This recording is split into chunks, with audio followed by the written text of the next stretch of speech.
What's up mga ka-recap? Kung gusto nyo ang mga ganitong content about time travel and sci-fi, huwag kalimutang mag-subscribe at i-like ang video na ito upang magganahan ako sa pag-upload ng mga bagong videos at sabay-sabay tayo mag-enjoy.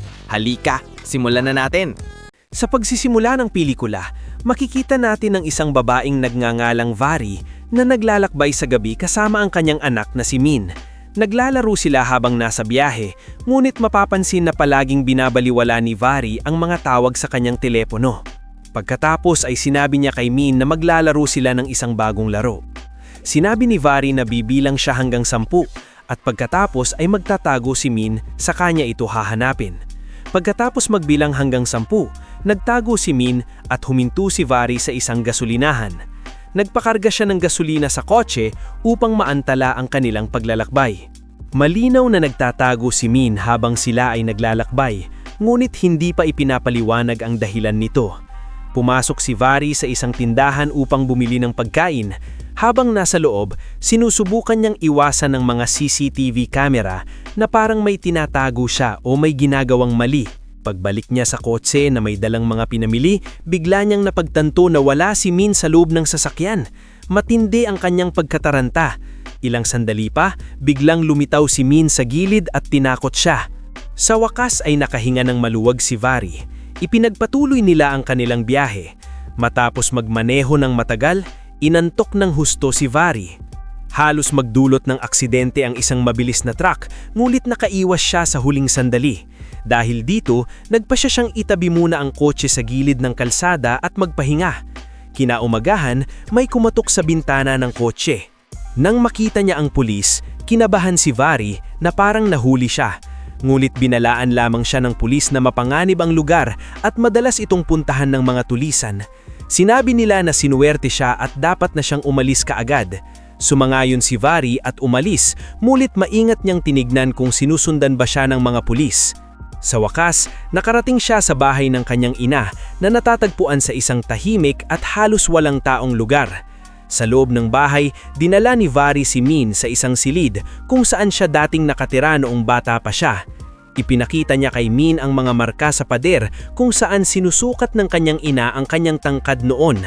Nang tumayo si Min doon, eksaktong kapareho ito ng tangkad ni Vari noong ganoon din ang kanyang edad. Nagsimula silang mag-ayos ng gamit at palihim nating makikita na may revolver si Vari sa kanyang bag. Biglang may kumatok sa pinto na ikaginulat ni Vari. Bago niya buksan ang pinto, binalaan niya si Min na huwag hahawakan ng mga kurtinas. Nang buksan niya ito, nakita niya ang isang lalaking nagngangalang Nati. Siya ang tagapag-alaga ng bahay at dati ring driver ng kanyang ina. Matagal na niyang inaalagaan ng bahay. Hiniling ni Vari ang tulong niya sa ilang gawain. Sinabi ni Nati na malapit lamang ang kanyang bahay at maari siyang tawagin ni Vari kung may kailangan siya. Habang paalis na si Nati, napansin niya na gumagalaw ang mga kurtinas sa silid ni Min. Napansin din ito ni Vari. Pagkaalis ni Nati, dali-daling pumasok si Vari sa silid at pinagalitan si Min dahil sa pagbukas ng mga kurtinas. Itinanggi nito ni Min at iginis na hindi niya hinawakan ng mga ito. Hindi siya pinaniwalaan ni Vari. Kung hindi si Min ang gumalaw sa mga kurtinas, sino ang gumawa nito? Kalaunan, inayos ni Vari ang kanyang mga gamit at nakita natin na may dala siyang malaking halaga ng pera na maingat niyang itinago. Pagkatapos ay pumasok siya sa banyo upang maghugas ng kamay. Habang ginagawa ito, bigla niyang naramdaman na may humawak sa kanyang balikat. Paglingon niya, wala namang tao. Inakala niyang guni-guni lamang iyon. Pagkatapos kumain, naupo sina Vari at Min upang manood ng TV. Pagbukas pa lamang ng TV, may nakita silang kakaibang anino sa screen na parang may taong humihinga. Agad na natakot si Min. Biglang namatay ang TV ng kusa. Kasabay nito, sumama rin ang panahon sa labas. Naramdaman din ni Vari ang takot, ngunit hindi niya ito pinahalata kay Min. Upang aliwin siya, isinama ni Vari si Min na matulog kasama niya. Bago sila pumasok sa silid tulugan, napansin ni Vari ang isang silid na nakakandado sa bahay.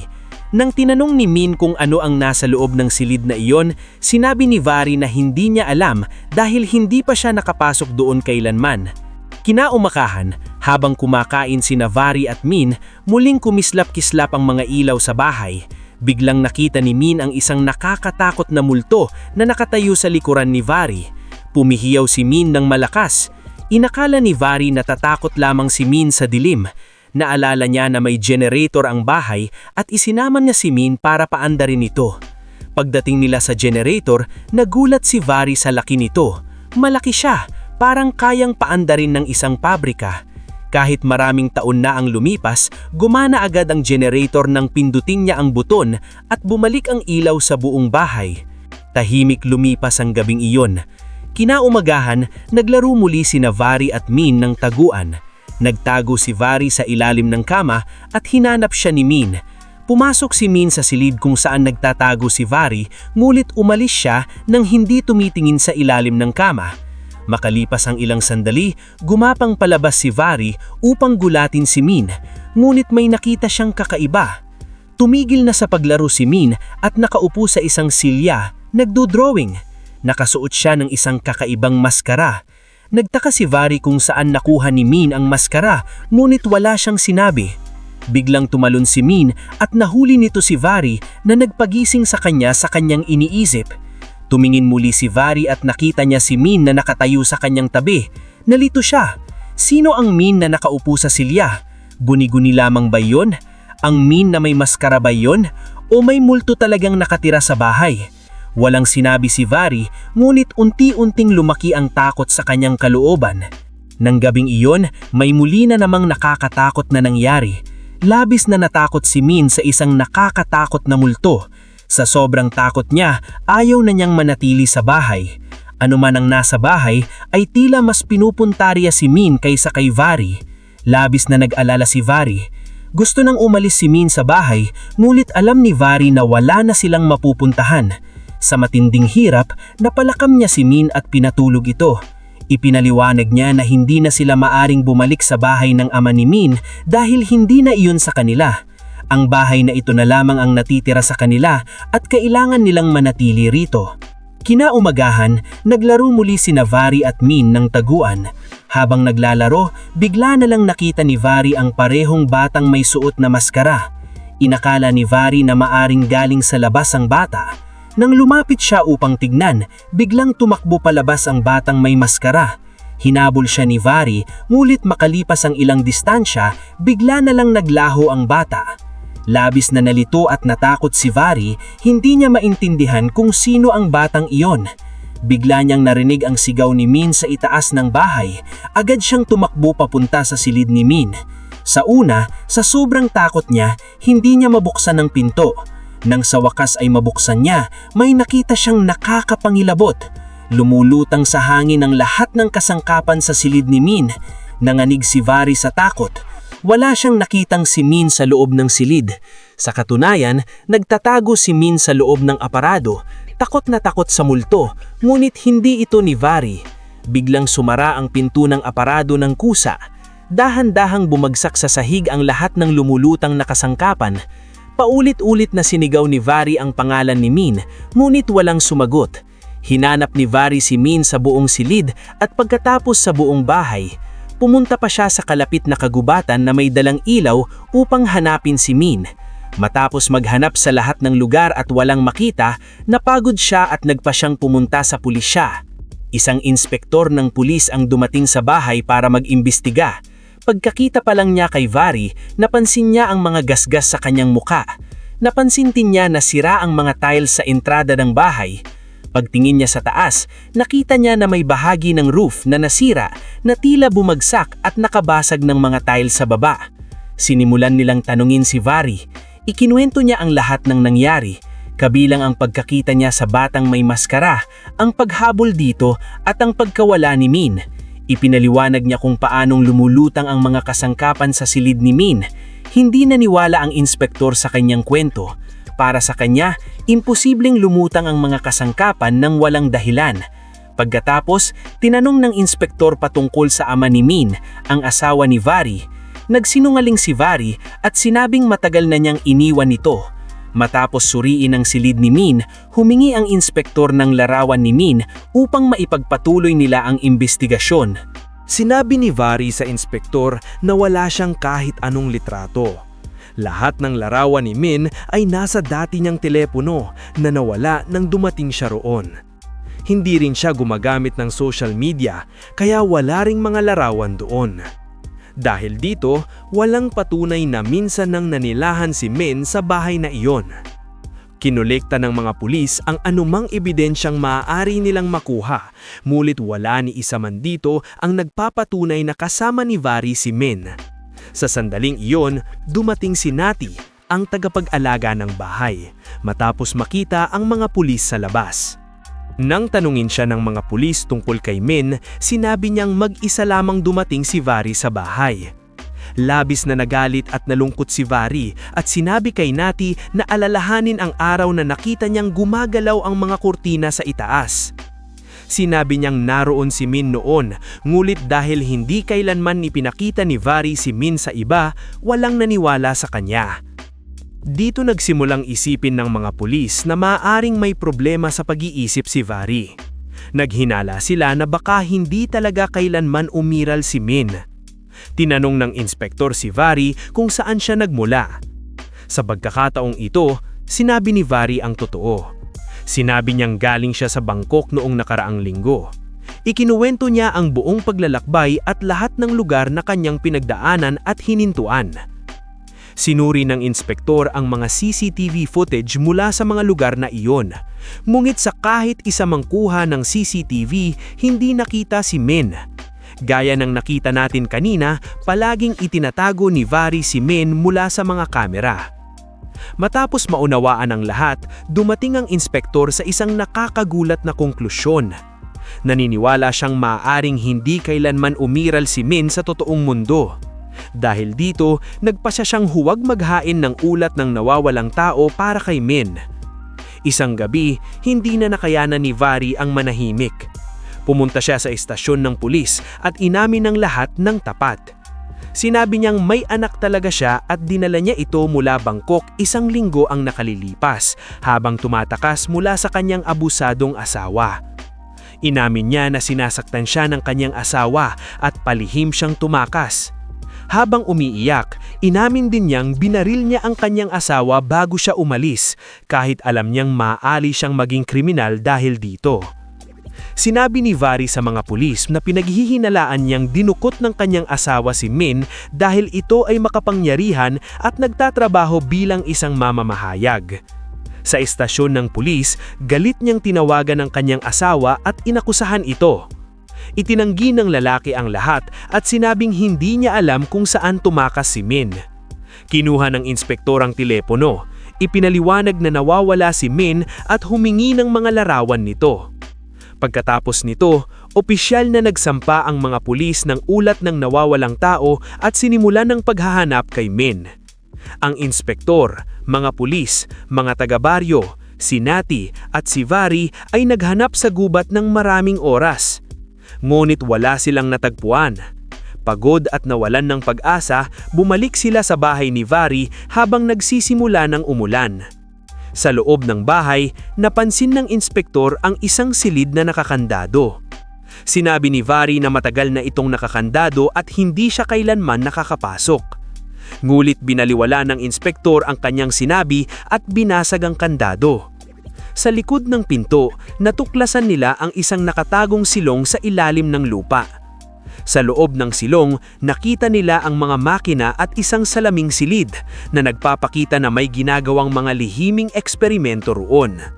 May natagpuang kakaibang itim na bakas ng paso sa salaming silid at ang parehong bakas na iyon ay nakita rin sa sahig ng silid sa itaas. Ang markang iyon ay eksaktong nasa ilalim ng aparador kung saan nawala si Min. Nabigla ang pangkat ng forensic sa mga natuklasan. Biskas ng lahat ng pagsumikap, hindi pa rin natagpuan si Min. Walang sagot at wala ng pag-asa ang inspektor. Wasak at tahimik, nanatiling mag-isa si Vari sa bahay habang sumasapit ang gabi at umaalis ang mga pulis. Pagkahiga pa lamang ni Vari upang matulog, naramdaman niya na may pumasok sa bahay niya. Maaring si Min iyon o ibang tao. Sa takot, tinawagan niya ang inspektor ng pulis at pagkatapos ay kinuha ang kanyang baril upang maingat na siyasatin ang bahay. Maya-maya, nakita niya ang isang batang kamukha ni Min, nagbibilang mula 1 hanggang 20. Nang lumapit si Vari, tumakbo ang bata papunta sa silid ni Min. Sinundan siya ni Vari at muling nakita ang parehong nakakatakot na tanawin. Lumulutang sa hangin ang mga kasangkapan sa silid. Nagtago ang bata sa loob ng aparador. Nang buksan ni Vari ang aparador, bigla niyang tinula ang bata papunta.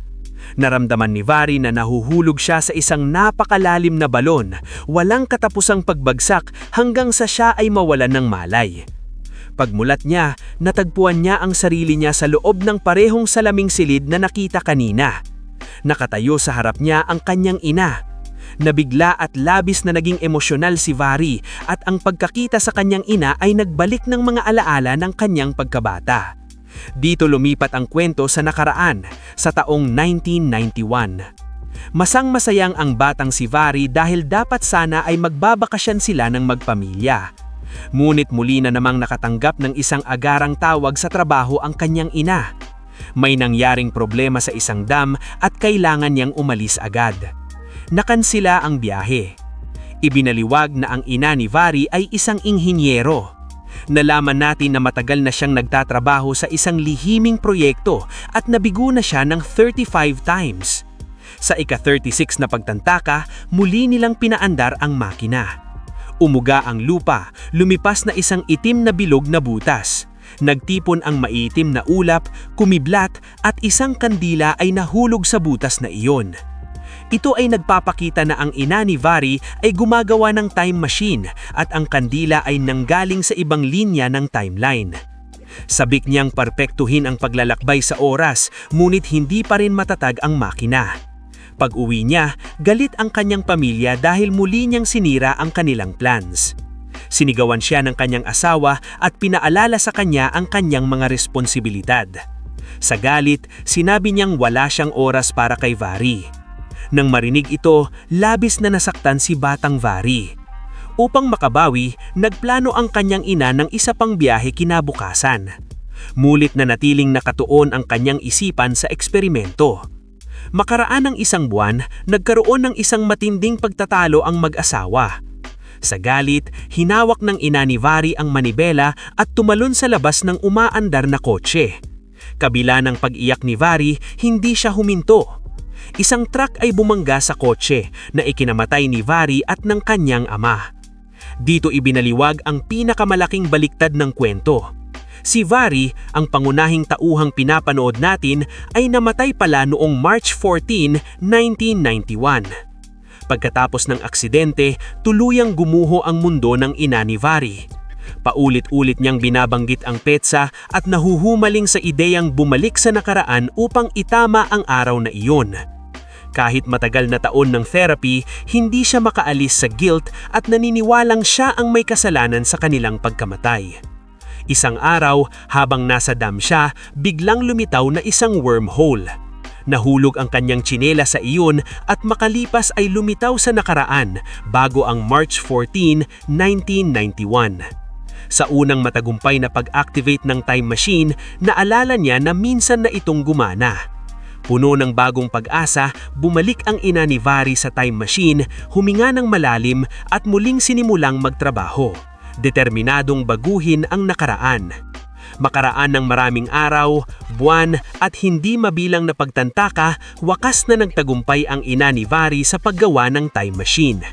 Ngulit nang subukan niyang itama ito sa March 14, 1991, biglang huminto ang makina.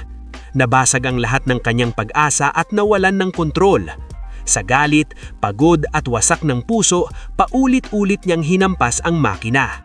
Hindi niya namalayan na napindot niya ang tamang buton at muling umandar ang time machine. Ang isang maitim na butas ay lumipas sa loob ng salaming silid. Sa pagkakataong ito, si Min ang nahulog dito. Dito nabunyag ang katotohanan. Hindi nawala si Min dahil sa multo. Isang wormhole ay bumukas sa silid na nagdurugtong ng taon na 2024 at ng taon na 1991. Ito ang dahilan kung paano napunta si Min na kamukha ni Vari sa nakaraan. Naniniwala sa ina ni Vari na dahil nawala ang kanyang tunay na anak, ito na lamang ang natitirang sandalan niya. Mahinang niyang binuhat si Min at dinala ito sa silid tulugan. Mahimbing na natulog si Min. Paggising niya, hindi niya namalayan na nasa ibang taon na siya dahil eksaktong parehong itsura ng bahay. Hinahanap ni Min ang kanyang ina na si Vari sa buong bahay. Nang hindi niya ito makita, sinimulan niyang tawagin ang pangalan niya at umiyak.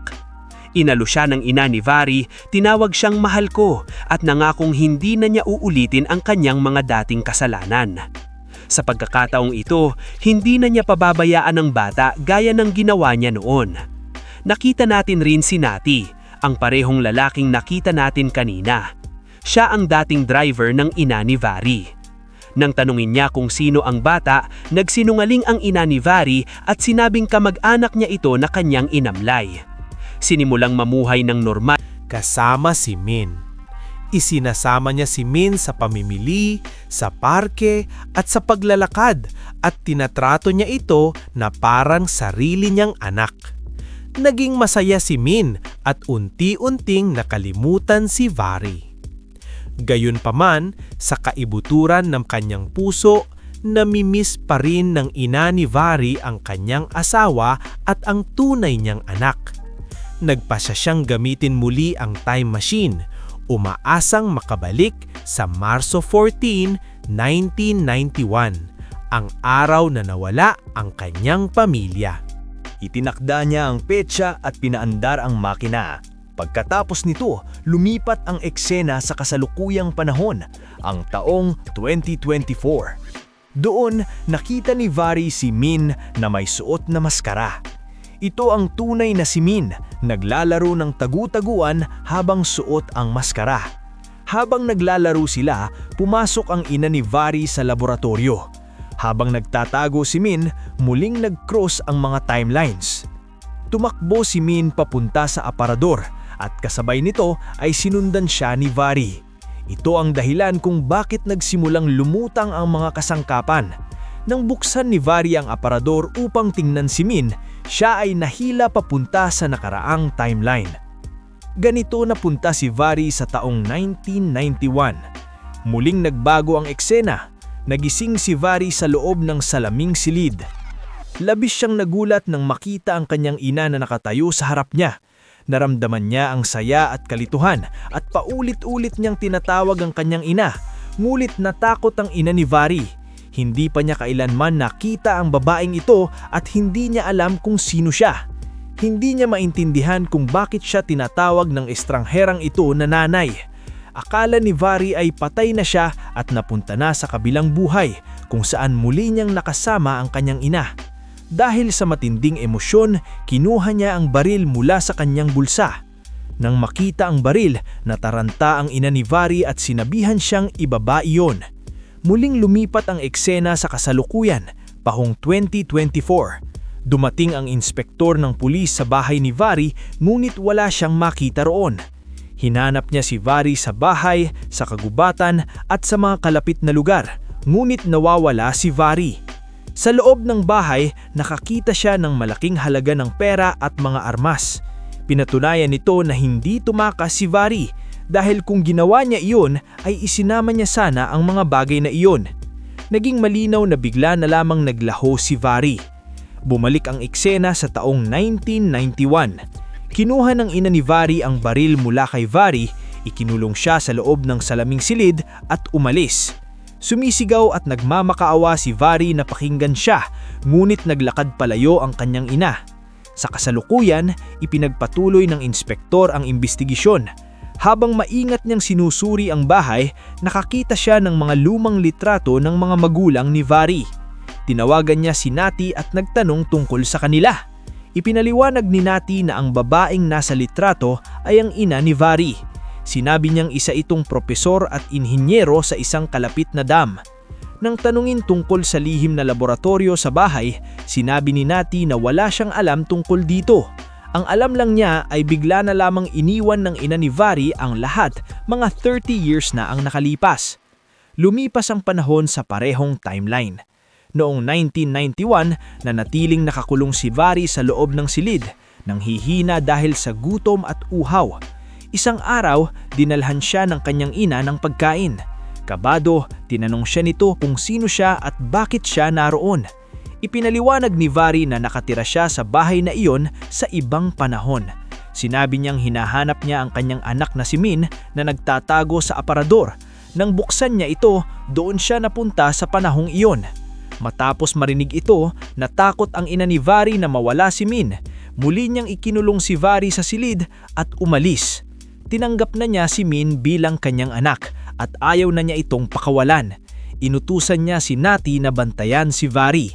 Habang lumilipas ang mga araw, nakaramdam si Vary ng matinding kawalan ng pag-asa at pagsikip ng pakiramdam. Alam niyang kailangan niyang mahanap si Min o makatakas. Nagkunwari siyang hindi na siya makahinga. Nang buksan ni Natty ang silid upang tignan siya, itinulak ni Vary siya at tumakbo. Dali-dali siyang umakyat sa hagdan patungo sa pintuang nakakandado ng basement. Mula sa loob, narinig niya si Min na nagbibilang habang naglalaro. Bago pa makita siya ni Min, tinawag siya ni Vary. Sa sandaling iyon, dumating ang ina ni Vary at hinila palayo si Min. Kasabay nito, nahawakan ni Natty si Vary mula sa likod at napigilan siya. Bumalik ang eksena sa taong 2024. Desperadong hinahanap ng mga pulis at forensic team si Vary. Walang makaintindi kung paanong nagiging sanhi ng pagkawala ng mga tao ang kakaibang bahay na ito. Habang maingat nilang sinusuri ang kaso, nakakita ang inspektor ng lumang police file na kaugnay sa bahay. Ang kaso ay naitala noong 1991. Habang binabasa niya, may napansin siyang nakakagulat. Kabilang sa ebidensya ay isang revolver. Ipinadala ng inspektor sa forensic testing. Nang bumalik ang resulta, labis siyang nagulat. Ang revolver ay binili noong taong 2020 at ang bumili ay ang asawa ni Vary. Walang kahulugan ito.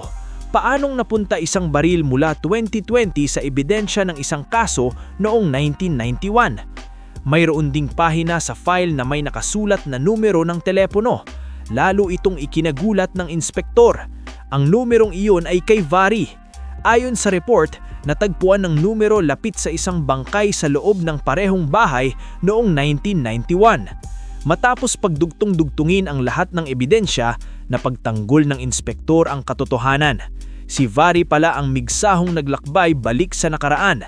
Ito ang dahilan kung bakit lumitaw ang kanyang baril at numero ng telepono sa kaso noong 1991. May isa pa siyang napagtanto na mas nakakatakot.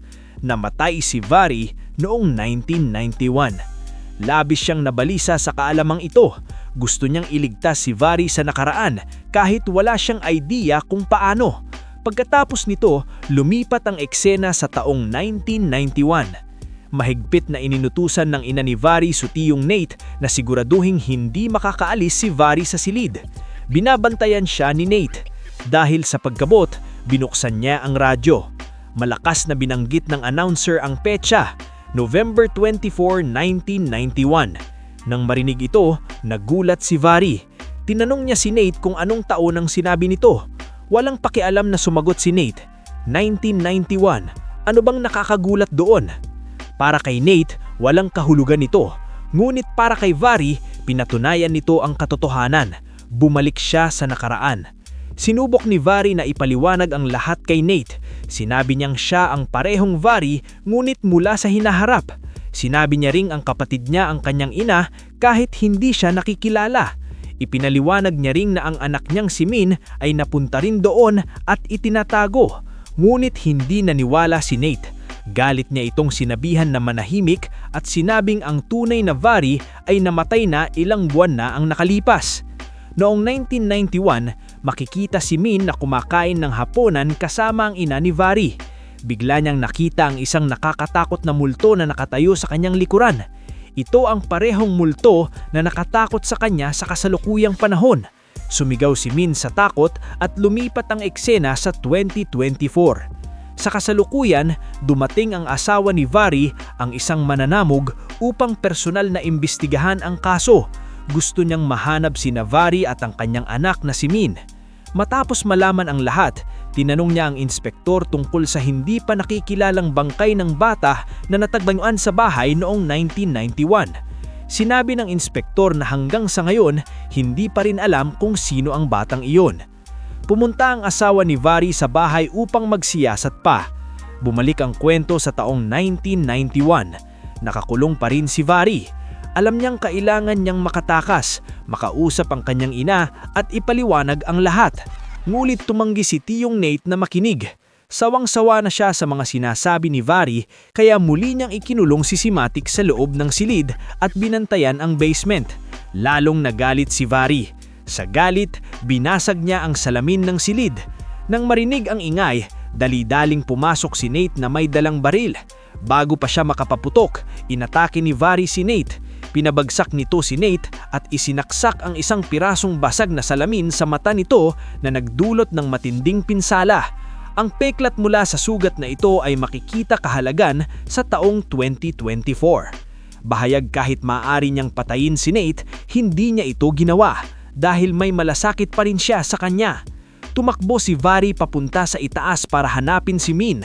Matapos maghanap, nakita niya si Min na natutulog sa isang silid. Ang makita ang kanyang anak na buhay ay nagbigay sa kanya ng lakas. Ngulit bago pa niya maabot si Min, dumating ang ina ni Vary. Pinilit niyang hilahin palayo si Vary at hiniling na sabihin kung sino siya at ano ang gusto niya.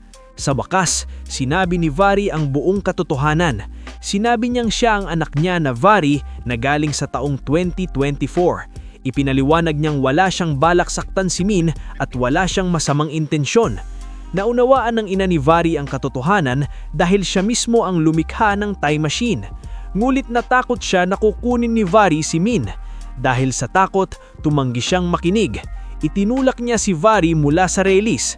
Bumagsak si Vary at tumama sa mga basag na salamin.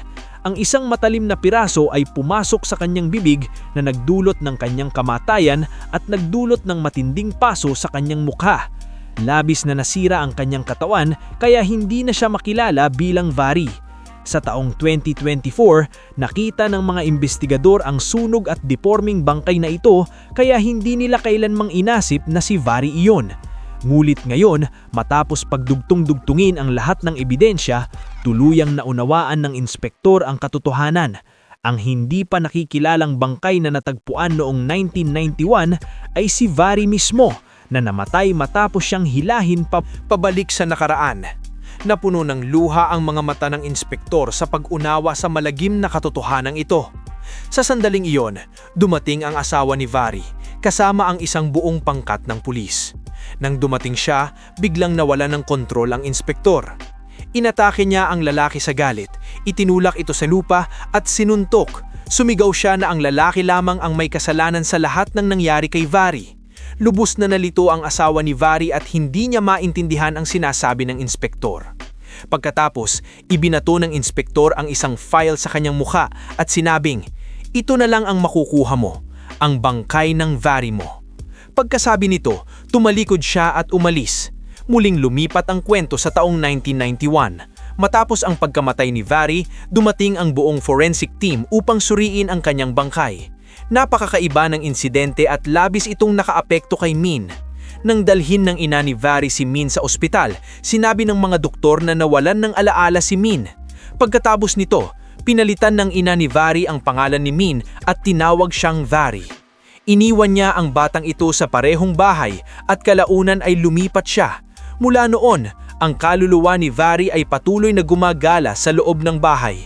Ang multong ipinakita sa buong pelikula ay si Vary mismo. Nanatili siya roon dahil sa kanyang anak, kaya mas malinaw siyang nakikita ni Min kaysa ng iba. Habang lumilipas ang panahon, lumaki si Min at unti-unting naging kamukha ni Vary. Doon lamang napagtanto ng ina ni Vary ang katotohanan na ang batang pumasok sa time machine noon ay hindi si Min, kundi si Vary mismo. Nalito at hindi matanggap ang katotohanan ito, namatay ang ina ni Vary. Matapos ang kanyang pagkamatay, si Min, na ngayon ay nabubuhay bilang si Vary, ay tuluyang nag-iisa. Kalaunan, nag-asawa siya at nagkaanak na babae na pinangalanan niyang Min. Sa loob ng ilang panahon, tila normal ang buhay, ngunit unti-unti, muli itong naging kakaiba at puno ng sakit. Ang kanyang asawa, isang mamamahayag, ay nagsimulang kontrolin, abusuhin at saktan siya. Isang araw, hindi na niya kinakayanan, kinuha niya ang baril ng kanyang asawa, inatake ito at tumakas. ngunit hindi tinamaan ng bala ang kanyang asawa. Sa halip, tinamaan nito ang aparador kung saan nagtatago ang kanyang anak na si Min. Nakaligtas si Min. Pagkatapos nito, kinuha niya si Min at bumalik sa bahay ng kanyang ina, ang bahay ng kanyang pagkabata. At dito nagsisimula muli ang lahat. Sa huli, nauunawaan natin na ang buong kwento ay isang walang katapusang siklo. Palaging babalik si Min sa bahay na ito. Paulit-ulit siyang maglalakbay sa oras, mamamatay at muling isisilang. Ang siklo ay hindi kailanman napuputol. At dito nagtatapos ang kwento. Sana nag-enjoy kayo mga ka-recap. Anong masasabi niyo sa movie natin ngayon? Mag-iwan ng komento sa baba. At huwag kalimutang mag-subscribe sa ating channel para sa mga new updates at uploads. Kita-kits sa susunod na kwento. Salamat at mag-iingat tayong lahat!